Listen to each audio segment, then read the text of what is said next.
Trouver des professionnels pour faire travailler son enfant est une chose, mais se former soi-même en est une autre. Un enseignement que Lydie et Marc, notamment, sont allés chercher auprès de Nelly Corroir. Quand je reçois les parents, ce que je leur propose, c'est du travail. Les parents qui ne savaient pas que je leur propose du travail sont parfois surpris. Ils pensaient que j'allais faire le travail moi-même. Ça leur donne un peu le vertige. Souvent, ils me disent « mais moi, je ne vais pas savoir faire, je ne vais pas y arriver ». Et en fin de compte, je leur dis pour autant, c'est quand même vous qui devez savoir faire parce que c'est vous qui accompagnerez votre enfant toute sa vie. En fait, c'est quelque chose qui atteint ta vie quotidienne. Tu sais, ta vie quotidienne, ton intimité, c'est là où tu te relâches, là où tu vis en famille, là où tu construis ta vie. Et là, tu es obligé d'analyser, de réfléchir, de travailler tout le temps.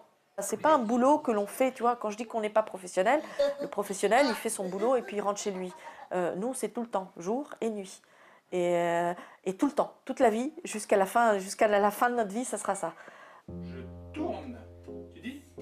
Ça tourne. Allez, je tourne.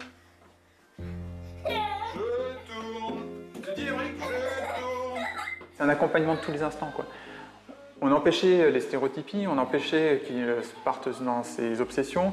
On essayait d'être tout le temps plus intéressant que des obsessions, ce qui est vraiment un match, hein. C'est une bagarre au quotidien, à chaque minute. Mais on essayait aussi que chaque activité soit une occasion d'apprendre. Et ça, c'est pas facile à le faire parce qu'il faut avoir l'énergie. Moi, je me souviens quand je jouais avec Émeric dans l'eau, je lui disais allez, on saute, on fait 1, 2, 3, puis je jetais dans l'eau, et puis je disais encore, encore. Je voulais qu'ils disent encore. Et j'ai fait ça pendant 1 heure. Alors, il s'amusait, il s'éclatait à être jeté dans l'eau, mais au bout d'1 heure, j'ai lu le encore, quoi. Bon, 1 heure, faut avoir le mental. C'est champignon. C'est pignon. Champignon.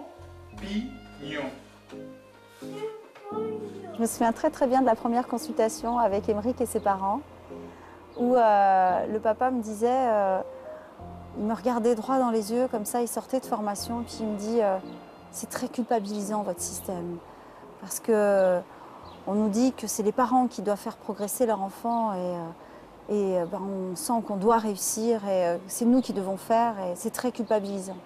Puis il me dit, cette nuit encore, ma femme, elle était en train de découper des pictos, et puis à un moment donné, elle s'est arrêtée en pleurant, en se disant, mais je ne sais pas par où commencer. Voilà, c'était un souvenir très très fort parce que on sentait des parents qui avaient vraiment très envie d'avancer, mais qui ne savaient pas par où commencer.